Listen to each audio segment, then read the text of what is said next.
Okay. So revising this chapter, election system in India, I'm just directly coming to the topic, which is the important topics of this chapter, and which I think you should understand as a student of class 11, because in future someone asks you what is the election system we follow in India. Learn करके तो you have written, but you don't know the concept which I would have explained in the class. But online class में किसी ने I think वो नहीं देखा होगा video still. So I will tell you the procedure, how and what are the system which we follow in India, and the name of the system is of course first past the post system. So I will सबसे पहले एक simple सा concept ले लेते हैं which is there in our mind कि कैसे होता है elections in India, जिसके बारे में सबको पता है. Constituencies everybody knows. I think constituencies everybody knows. So for example, roughly I am drawing. This is India, and how many constituencies are there in India? Okay. Suppose geographically, पता है constituencies geographically we have divided India into 543 constituencies. Suppose these are 543 number. I'm not going to draw here 543. तो हमारी constituencies है, कुछ can be bigger, यहाँ पे equal बन गई है, कुछ बड़ी भी हो सकती है, छोटी भी हो सकती है, डिपेंड करता है on that area. So यहाँ पे क्या होता है, जब elections होगा हमारा for लोकसभा, ठीक है, और स्टेट असेंबलीज की बात कर लेते हैं. फिलहाल हम एग्जांपल ले रहे हैं हमारे सेंट्रल गवर्नमेंट के लिए इलेक्शंस हो रहे हैं, तो सारी कॉन्स्टिट्यूएंसीज होंगे 1 2 3 4 5, ऐसे यहाँ पे कौन सी हो जाएगी 543, ठीक है. इलेक्शंस को दिया है, तो suppose we take the example of this one, इस वाले का ले लेते हैं. इस कॉन्स्टिट्यूएंसी में इलेक्शन होना है, तो यहाँ पे एक इलेक्टोरल लिस्ट बन जाएगी. जो लोग इस एरिया के अंदर रह रहे हैं and who are of the age of 18 years, they will have the right to vote for this particular constituency. अगर मैं यहाँ रह रहा हूँ, I will not be able to participate here, give my vote to this constituency or this constituency here or here. मैं इसके अंदर ही vote दे पाऊंगा, ये मेरी constituency है, ठीक है. मेरा नाम यहाँ पे registered है as a voter, ठीक है. तो यहाँ पे मान लीजिए अब इलेक्शन होना है, तो यहाँ पे कुछ पार्टीज होंगी. मान लीजिए पार्टी ए है, पार्टी बी है, पार्टी सी है, पार्टी डी है. अभी मैं इससे हटके सिंपल सिस्टम बता रहा हूँ जो हमारे माइंड में रहता है. एक स्ट्रक्चर पहले क्लियर होना चाहिए आपके माइंड में, तो अब हम बुक का कंटेंट देखेंगे, ठीक है. तो हमारी कंट्री में इलेक्शंस हो रहे हैं, मेरी ये कॉन्स्टिट्यूएंसी है. इस कॉन्स्टिट्यूएंसी के अंदर कितने मेंबर्स खड़े हैं 1 2 3 4 पार्टीज हैं. 4 पार्टीज से क्या होगा, एक एक कैंडिडेट होगा, will be contesting elections and we will vote for them. इसमें कुछ पार्टीज भी हो सकती है और इंडिपेंडेंट भी हो सकता है, ठीक है. मान लीजिए 5 बीजेपी का, कांग्रेस का, पर इंडिपेंडेंट एक कैंडिडेट होगा ना उनका on the name of the party, पर कुछ इंडिपेंडेंट भी हो सकते हैं विदाउट द पार्टी, ठीक है. तो मान लीजिए 5 है. अब I have to give a vote. India में क्या है, बस मैं किसको वोट दे सकता हूं, एक को ही दे सकता हूं इनमें से, ठीक है. एक को वोट देना, मान लीजिए मैंने किसको दिया, सी को वोट दे दिया मैंने, ठीक है. सी को मान लीजिए मेरे साथ साथ कितने, अगर यहाँ पे कितने वोट्स थे 100 वोट्स थे यहाँ पे, ठीक है. 100% नहीं दे रहा हूँ, टोटल 100 वोट्स है. छोटे छोटे एग्जांपल से लो समझाने के लिए. पॉपुलेशन तो बहुत ज्यादा है यहाँ पे, तो 1 लाख वोट भी हो सकते हैं एक कॉन्स्टिट्यूएंसी में, उससे ज्यादा हो सकते हैं. मैं सोच रहा हूँ यहाँ पे बस कितने लोग रह रहे हैं, 100 लोग रह रहे हैं. उनमें से मैं सी पार्टी को दे रहा हूँ, और मेरे साथ साथ यहाँ पे और लोगों ने वोट दिए. इसको टोटल वोट कितने मिल गए 30, ठीक है. इसको 10 मिल गए, इसको 20 मिल गए. कितने हो गए 30 40 50 60 हो गए, 70 80 90. इसको 20 हो गए, इसको 10 हो गए, इसको 10 हो गए, टोटल 100 हो गया ना, ठीक है. तो इसमें सबसे ज्यादा किसको वोट मिले, जिस पार्टी को मैंने दी है. तो हमारा सिंपल सिस्टम है एफपीटीपी को, बहुत सिंपल सिस्टम आ जाता है. बस जिसको इनमें से हम देखेंगे कंपटीशन आपस में है, जिसको सबसे ज्यादा आ गया वो क्या हो गया, इलेक्टेड हो गया. ये क्या हो जाएगा, इलेक्टेड. ये क्या बन जाएगा यहाँ का एमपी. जो पार्लियामेंट में इस एरिया से जाएगा कैंडिडेट, वो किस पार्टी से जाएगा, सी से, क्योंकि सी को सबसे ज्यादा वोट्स मिले हैं. तो देखिए ये सबसे सिंपल. इसलिए यहाँ पे एक मेजॉरिटी क्या होती है, मैं आपको बोलता हूँ आपकी मेजॉरिटी ऑफ द क्लास को 50 मार्क्स आए, sorry majority of the class को, sorry majority of the class आज प्रेजेंट है. मेजॉरिटी ऑफ द क्लास अगर प्रेजेंट है तो मतलब 50 प्लस 1, हाफ से ज्यादा क्लास आज प्रेजेंट है. तो यहाँ पे ये रूल है, हमें मेजॉरिटी लाने की जरूरत नहीं है. मतलब 100 वोट्स थे, अगर ये रूल होता कि जो पार्टी जीत रही है उसको ये नहीं कि सबसे ज्यादा वोट्स लाने हैं, उस पार्टी को मेजॉरिटी ऑफ वोट्स लाने हैं. मेजॉरिटी ऑफ वोट्स लाने होते हैं तो इस सी पार्टी को सबसे ज्यादा है, प्लस कितने लाने पड़ते हैं 50 प्लस 1, 51 वोट्स आते हैं, तभी ये क्या कहलाता इलेक्टेड. पर यहाँ पर सिस्टम ऐसा नहीं है. अगर इसके वोट 10 भी होते हैं, बाकी सबके 5 7 6 2 3 ऐसे होते, तब भी अगर इसे 10 वोट्स भी हैं, तब भी इलेक्टेड कौन होता, सी. तो यहाँ पे क्या है, हमारी रेस आपस में जो सबसे पहले पहुंच गया वो इलेक्टेड हो जाएगा. कोई क्राइटेरिया हमने फिक्स नहीं किया है कि 50 प्लस वोट्स लाने हैं, क्योंकि बेसिकली होता है बहुत सारी कंट्रीज में मेजॉरिटी ऑफ वोट्स भी लाने पड़ते हैं। ठीक है, आप मेरे को सबसे ज्यादा आ रहा है पर मेजॉरिटी ला पाया मैं, तो मैं कितने लोगों की चॉइस हूँ 100 में से ओनली 30 लोगों की चॉइस हूँ। तो देखा जाए तो इस सिस्टम की क्या है, एक नेगेटिव पॉइंट है, ये डीमेरिट है कि मैं इतने सारे, ये जो 10 लोग थे, ये जो 20 लोग थे, ये जो 20 10 तो 20 30 40 50 60 70, तो 70 लोग नहीं चाहते थे कि मैं इलेक्टेड हूं इस रीजन से, पर मेरे पास 30 लोग चाहते थे, और जो 30 थे वो और पार्टी से ज्यादा थे, तो मैं यहाँ पे क्या हो गया हूँ, इलेक्ट हो गया हूँ। तो ये एक डीमेरिट है which is not the part of our syllabus, बस ऐसे बता रहा हूँ। तो बस ये सिंपल सिस्टम है, हमें मेजॉरिटी नहीं लानी होती है। सिंपल मेजॉरिटी क्या होती है, ये सिंपल मेजॉरिटी होती है। सिंपल मेजॉरिटी की जो हमें से सबसे ज्यादा है वो सिंपल मेजॉरिटी होती है। एब्सोल्यूट मेजॉरिटी क्या होती है 50 प्लस 1, तो इन टर्म्स को आप आंसर यूज कर सकते हो। सिंपल मेजॉरिटी भी लाते हैं अगर हम एफपीटीपी सिस्टम या सिस्टम इलेक्शन जो हम फॉलो कर रहे हैं इंडिया में, हम सिंपल मेजॉरिटी से भी इलेक्टेड हो जाते हैं। लेकिन अगर स्पेशल मेजॉरिटी बोलते हैं या उसको हम क्या बोला था अभी मैंने, absolute majority, but absolute majority is not required हमारे इंडिया के सिलेक्शन में। एब्सोल्यूट मेजॉरिटी होता तो बड़ी प्रॉब्लम हो जाती है, हमें 30 है फिर क्या करना पड़ता है, कोलिशन करना पड़ता है, प्रॉब्लम्स होती है। ठीक है, तो हमारा सिस्टम बहुत सिंपल है, बस इसकी कुछ डीमेरिट्स भी हैं साथ में, उस डीमेरिट्स को हमको नहीं पढ़ना है। डीमेरिट्स तुमको साफ दिखा था, मुझे कितने लोग चाहते थे मैं यहाँ पे इलेक्टेड हूँ, ओनली 30, तो इन 70 लोगों का कैंडिडेट वोट क्या हो गए, वेस्ट हो गए। अब जो मैं चीजें बता रहा हूँ वेस्ट हो गए, majority, absolute majority, simple majority, ये सब यूज होना है हमारे चैप्टर में, क्योंकि दैट चैप्टर में बताता तो आपको कंफ्यूजन होता है, क्योंकि थोड़ा कंफ्यूजिंग है इसे समझाना, जो आपका कंटेंट है ना काफी कंफ्यूजिंग है। तो एक आपने सिंपल तरीका देखिए हमारे इंडिया में ऐसे इलेक्शन होता है। Now I will start what is there in your book.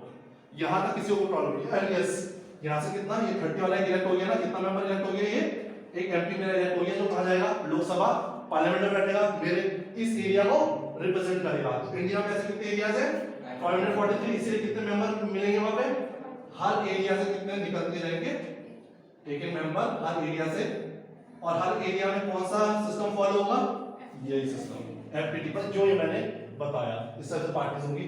किसी को इसमें प्रॉब्लम, श्योर चुप बैठते हो, किसी को कुछ तो कंफ्यूजन होगा, अभिलाष अंडरस्टूड है, any confusion, try to speak, Tushar ये सिस्टम में कुछ कंफ्यूजन हो रहा है, ask me, feel free to speak, फिर आगे जाऊंगा बहुत कंफ्यूजिंग हो जाएगा, that you will not be able to understand.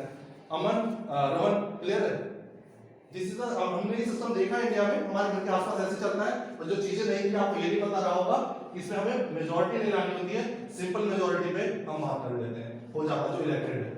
ठीक है, तो बस वही हो गई आपकी क्लास में है, मैं ये नहीं कहूंगा किसको पास होना है, मैं बोलूंगा जिसके हाईएस्ट आएगा उसको ही प्राइज मिलेगा स्कूल का। मैंने हाईएस्ट नहीं बताया 50 ज्यादा, मान लो अनामिका को पास हो गई जस्ट 33 आ गए, तो अनामिका को क्या मिल जाएगा, प्राइज मिल जाएगा। पर मैं अगर बोलता कि जिसको 70 प्लस मिलेंगे उसको प्राइज मिलेगा स्कूल में, तो मैंने क्या फिक्स कर दी, एब्सोल्यूट मेजॉरिटी, कि पास होना है पर कितने मार्क्स से होना है, 70% से ज्यादा, बट मैंने कहा क्या वर्ड यूज कर दिया, बस पास होना है। तो किसी के 34 मार्क्स भी आ जाएंगे, वो तो मेरे को क्लियरली बोलेगा ना सर आपको तो हाईएस्ट आता, बाकी सबके तो 30 से कम ही है, बाकी सबके क्लास में कितने हो गए 30 से कम, जो जस्ट पास हो गया, मुझे पता है इसके मार्क्स बहुत कम है, बड़ी मुश्किल से 34 पहुंचे हैं, पर उसके बाद मुझे प्राइज देना पड़ेगा, क्योंकि मैंने क्या कहा था, जो सबसे ज्यादा मार्क्स लाएगा उसको प्राइज मिलेगा क्लास में, सबसे ज्यादा कितना है 34, मुझे पता है कि क्वालिटी कितनी है, बहुत लो है, पर प्राइज देना पड़ेगा। पर अगर मैं बोल देता जो 75 या 80% के बीच में मार्क्स लाएगा उसको प्राइज मिलेगा एनुअल डे पे, तो फिर एक मैंने क्राइटेरिया, एक क्या कहते हैं एब्सोल्यूट मेजॉरिटी सेट कर दी है मैंने कि इतना परसेंट लाना है तभी मिलेगा, ये नहीं कि आपकी 65 है और आपके हाईएस्ट है क्लास में तब भी आपको कुछ नहीं मिलेगा। पर यहाँ पे हमारा नहीं, हमने बोला जिसको कितने भी आ जाए बस वो सबसे आगे होना चाहिए। रेस हो रही है, हम टाइमिंग नहीं देख रहे हैं, बॉयज की रेस करवा दी मैंने कहा था फर्स्ट वाले को प्राइज मिलेगा, मैंने ये नहीं कहा कि आपको 100 मीटर 11 सेकंड्स में या 12 सेकंड्स में कंप्लीट करनी है, मैंने कहा फर्स्ट एक भाग रहा है 1 मिनट में, एक भाग रहा है 1.5 मिनट में, तो जो फर्स्ट आया था उसने 1 मिनट में खत्म कर दी छोटी सी रेस, और मैं उसको प्राइज दूंगा क्योंकि मैंने एक एब्सोल्यूट मेजॉरिटी उसके लिए एक टाइम लिमिट मैंने सेट नहीं की थी। अब मैंने कह दिया बॉयज को जो 10 सेकंड्स में कंप्लीट कर लेगा इसे वो इलेक्ट होगा नेशनल्स के लिए या वो सिलेक्ट होगा नेशनल इवेंट के लिए। तो अब एक एम रहेगा, टारगेट रहेगा कि मुझे फर्स्ट तो आना ही है, पर किससे एक टारगेट क्या है 10 सेकंड्स के अंदर। जब आप प्रैक्टिस करोगे तो आपके मन में क्या रहेगा मुझे ये टारगेट अचीव करना है, फर्स्ट तो आना ही है। तो ये डिफरेंस है, यहाँ पे टारगेट नहीं है हमारे के बस सबसे ज्यादा वोट डालने, जिस पार्टी के मेजॉरिटी ऑफ द वोट्स आ गए मतलब हाईएस्ट वोट्स आ गए कोई इलेक्ट हो जाता है, सिंपल सा, और कुछ नहीं है इसमें। अंडरस्टूड? ओके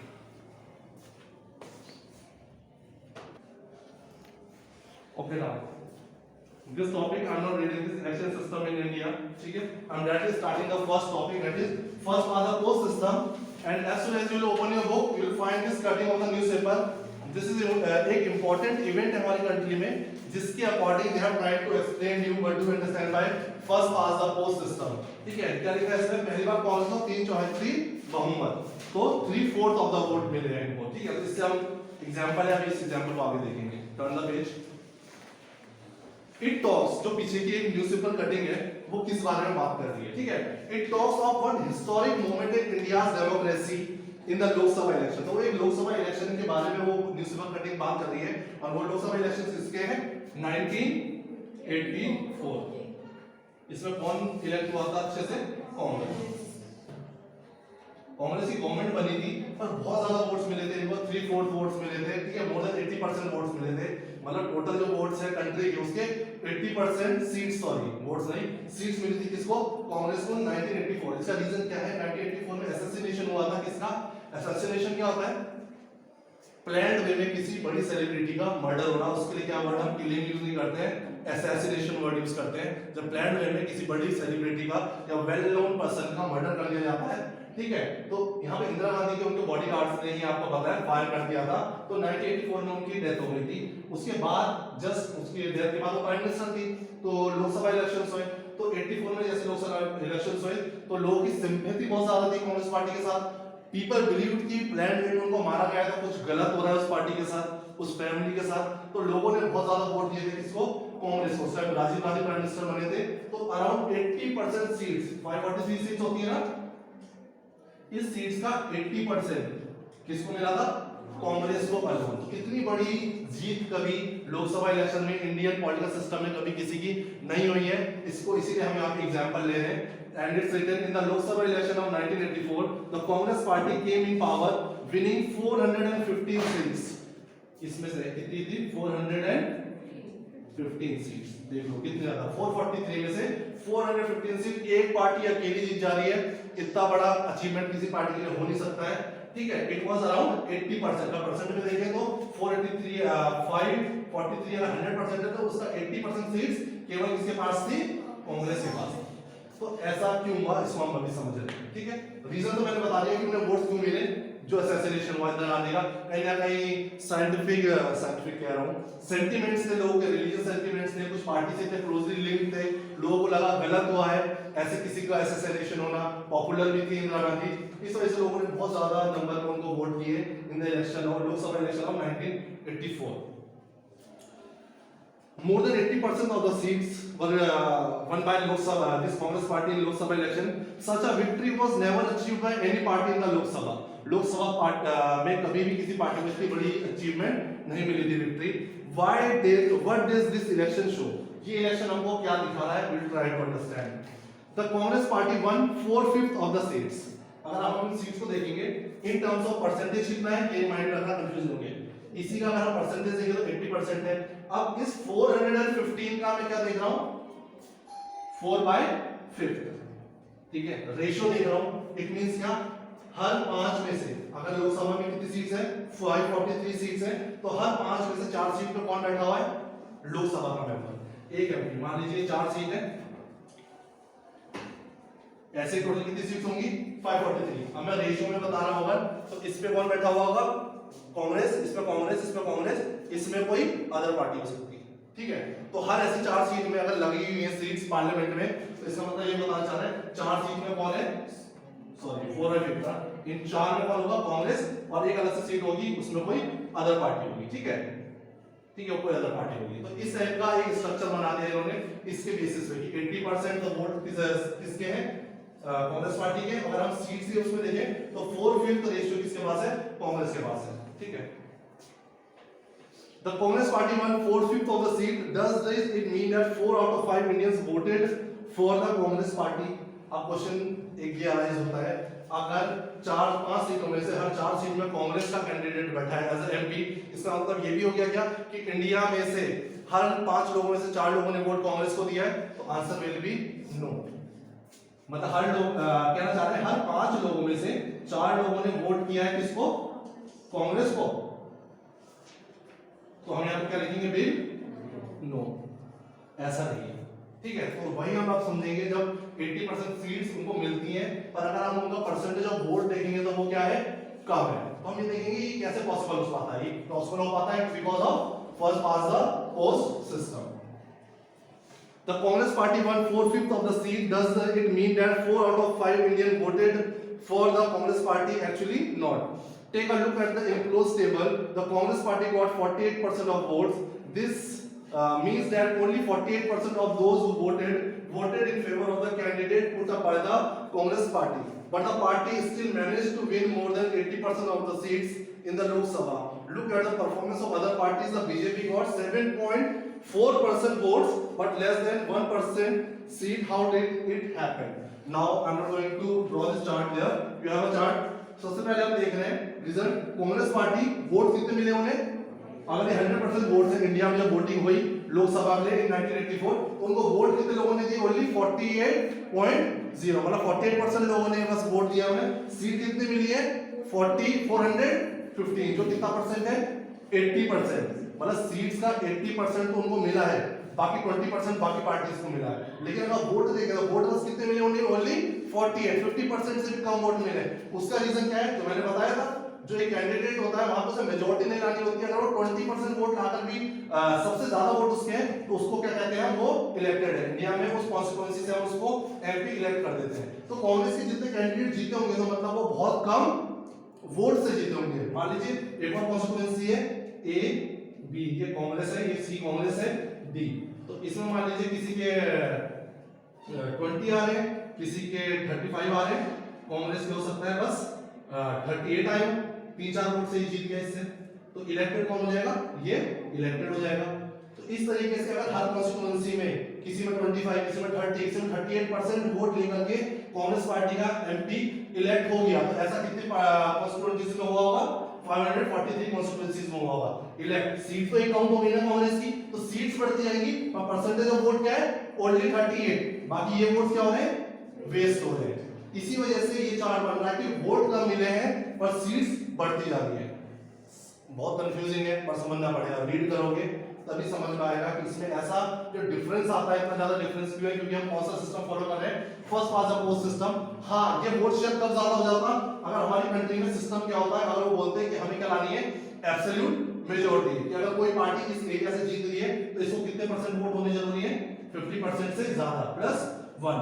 तो फिर ये जो हम इस चार्ट में ये देख रहे हैं 48, तो 48 वोट्स नहीं होते, वोट्स क्या होते हैं ज्यादा। अगर हम बोलते हैं ये पार्टी इलेक्ट हुई थी तो इसको ज्यादा वोट्स लाने पड़ते हैं तभी इसे ज्यादा सीट मिलती है। यहाँ पे ऐसा नहीं है, वोट कम भी ला रहे हैं पर सबसे ज्यादा होना चाहिए, बस रेस यही है, बस औरों से ज्यादा है तो मैं इलेक्ट हो जाऊंगा।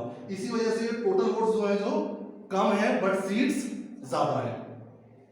अब इस वाले एग्जांपल को आप हर एक कॉन्स्टिट्यूएंसी में अप्लाई करोगे तो समझ आ जाएगा कि कम वोट में भी इंसान इलेक्ट हो जा रहा है, तो नंबर तो बढ़ता जा रहा है, कांग्रेस का हर कॉन्स्टिट्यूएंसी से इलेक्ट होता गया, हर कॉन्स्टिट्यूएंसी से इलेक्ट होता गया। पर जब वो इलेक्ट हो रहा था तो कितने परसेंट वोट से हो रहा था, किसी में 25, किसी में 30, बाकी क्योंकि उससे भी कम थे। तो दिस इज द रीजन जो इस चार्ट में हम इतना ज्यादा डिफरेंसेस देख रहे हैं।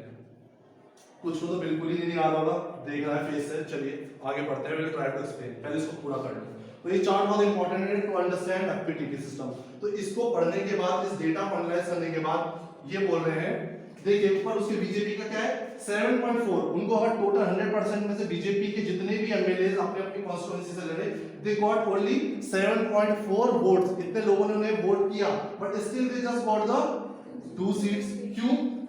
क्योंकि मान लीजिए बीजेपी था, इसे 70 सॉरी ये था बीजेपी, इसको मान लीजिए ये बीजेपी ये कलर से, इसको 30 वोट्स मिले, ठीक है। इस वाले कॉन्स्टिट्यूएंसी में बीजेपी का जो कैंडिडेट था इसको 30 वोट्स तो मिले, बट इससे ज्यादा किसको मिल गए, कांग्रेस पार्टी को मिल गए, तो इलेक्टेड कौन हो गया, कांग्रेस पार्टी हो गया। तो ये 30 वोट्स से क्या हो गए, वेस्ट हो गए। तो तभी बोले 7% वोट दिखा तो रहा है, पर सीट्स तब भी कितनी मिली उन्हें, दो ही जगह ऐसा हुआ होगा कि उनको 30 मिले और बाकी सबको उनसे कम मिले, 25 मिल गए, तो इनके हाईएस्ट हो गए, ठीक है, ये 29 हो गए। तो ऐसे दो ही कॉन्स्टिट्यूएंसीज में हुआ होगा कि जहां पे बीजेपी के हाईएस्ट है एज कंपेयर टू अदर, इसलिए उनका वोट शेयर तो बढ़ गया, वोटिंग ज्यादा, लेकिन सीट्स कितनी मिल पाई, ओनली 2। तो ये डिफरेंसेस दिख रहा है। कहीं पर उल्टा हो जाएगा, 6.7 वोट्स है, सीट्स 10 मिल गई। तो ये जो डिफरेंसेस आ रहे हैं इतने वोट में और सीट्स में, ये कहां पे होता है, FPTP system. This happens because in our country we follow special method of election, that is FPTP. Under this system, इस सिस्टम के अंदर क्या होता है, the entire country, तभी मैंने पहले बता दिया था जो मैं पढ़ रहा हूँ वो चीजें, the entire country is divided into 543 constituencies और हर एक constituency से each constituency elects one representatives and हर एक constituency से एक representative को हम elect करते हैं. The candidate who secures the highest number of votes in that constituency is declared elected. जिसके highest आएंगे he is declared as elected. उसमें हमने ये नहीं बोला कि absolute majority चाहिए, बस highest आने चाहिए, चाहे औरों से एक वोट ज्यादा है, ठीक है. It is important to note that in this system, whoever has the more votes than all other candidates is declared elected. और candidates से रेस है, और उससे ज्यादा रहा है, बस मैं elect हो जाऊंगा. Is declared elected. The winning candidate need not secure a majority of votes. देखो अब आ रहा है, ये जो डिफरेंसेस हमारे इस चार्ट में दिख रहे हैं ना, वो इसी वजह से आ रहे हैं कि हमारे सिस्टम में क्या है, बस हमें सबसे ज्यादा वोट लाने हैं और कैंडिडेट से हमारे साथ अगर 10 लोग खड़े हैं तो मुझे उन 9 लोगों से ज्यादा लाने हैं, चाहे मैं एक वोट ज्यादा लेके आऊं, मुझे मेजॉरिटी नहीं लानी है, ठीक है. मुझे ज्यादा लोगों के वोट नहीं चाहिए, मुझे इतने लोगों के वोट चाहिए कि बस मुझे औरों से आगे रहना है, ठीक है. This method is called a first past the post system. In the electoral race, the candidate who is ahead of other, who crosses the winning post first of all, is the winner. जो औरों से आगे जल्दी cross कर लेता है post को, वो विनर बन जाता है. It means he is elected. This method is called a plurality system. इसको plurality system इसलिए बोलते हैं, रेस में कितने लोग हैं, एक से ज्यादा लोगों को होना अलाउड है. 5-6 पार्टीज हो सकती है, 10 पार्टीज हो सकती है, इंडिपेंडेंट मेंबर्स हो सकते हैं, बट इलेक्ट कितना होगा, only one. Plurality system 1 mark में आ सकता है. This system is also known as plurality system, तो you must know FPTP को plurality system भी बोलते हैं. This is the method of election prescribed by the constitution. ये जो सिस्टम है हम अपनी चॉइस से फॉलो नहीं कर रहे हैं, कॉन्स्टिट्यूशन के अकॉर्डिंग फॉलो कर रहे हैं. कॉन्स्टिट्यूशन ने बहुत सोच समझ के इस सिस्टम को अप्लाई किया होगा. हमेशा कोई भी सिस्टम होगा, कोई भी ऑर्गेनाइजेशन होगा, उसमें मेरिट्स भी होंगे, डीमेरिट्स. मेरिट्स ये है कि हमारे इंडिया की पॉपुलेशन इतनी ज्यादा है, यहाँ पे किसी और सिस्टम को इंपोज करना थोड़ा डिफिकल्ट है. तो एफपीटीपी बेस्ट सूट करता है हमारी कम्युनिटी को, क्योंकि बहुत ज्यादा डाइवर्सिटी है, बहुत ज्यादा पॉपुलेशन है, बहुत सारी कॉन्स्टिट्यूएंसीज हैं, हर एक को रिप्रेजेंटेशन भी देना है हमें पार्लियामेंट के अंदर. तो FPTP is a system which suits our country, ठीक है, आवर कम्युनिटी. इसीलिए कॉन्स्टिट्यूशन में इंक्लूडेड है FPTP system. Proportional representation system भी हम फॉलो करते हैं, पर हम फॉलो करते हैं only for Rajya Sabha elections, vice president, president, 2-3 जगहों पे हम वो प्रोपोर्शनल रिप्रेजेंटेशन यूज करते हैं. पर as a citizen of India हम ये वाला सिस्टम फॉलो करते हैं, जो हमें राइट टू वोट है, मतलब हम कहां पार्टिसिपेट करते हैं, first pass the post system, ठीक है.